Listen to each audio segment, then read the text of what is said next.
તમે અહીંયા બધા નજીક નજીક આ વૃક્ષો વાયા છે, આ શું કહેવા માંગો આ બાબતે? સર આ એક મયાવાટિકા, એક મિની જંગલ કહેવાય. બરાબર. આમાં આપણે 39 પ્રકારના બધા વૃક્ષ વાયા છે. 39 પ્રકારના.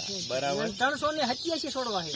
બરાબર. એટલે આપણે જે 10 પરિણામક બનાવવો હોય, 5 પરિણામક બનાવો તો આમાં બધું સીતાફળી છે, અરુડોસી છે, ટોટલ પ્રકારના આમાં તમારું ટૂંકમાં દવાખાનું. દવાખાનું આ અમારું દવાખાનું છે. આપણે ખેતી માટે જે કઈ દવાઓ જોઈએ એ બધું આ પ્રયોગશાળા છે એમના ત્યાં અહીંયા બધું આ બનાવે છે. જો અહીંયા તમે જોશો તો રાયણ છે, પછી અરડુસી છે, પછી કરેણ છે, આસોપાલવ છે, તેતુરી છે, અલગ બધા જ અલગ અલગ પાકો છે. અને અમારે જામફળીમાં ફળ હોટ આવ્યા હતા. બરાબર છે. 12 મહિનામાં તો ફળ હોટ આવ્યા હતા. Right right. અને જો અહીંયા એક નજર મારો કે પ્રકૃતિ કામ કેવું કરે છે. અહીંયા કેટલી સુગડીઓ કામ એના પોતાના મારા બનાવી રહી છે, શરૂઆત કરી રહી છે. આ એક મારો દેખાય છે, પણ બીજા 10-15 મારા આના ઉપર બની રહ્યા છે. ટૂંક સમયમાં આખું આ તમને નજારો ફર્સ્ટ ક્લાસ દેખાશે. આ સાલની 25 છે. અમે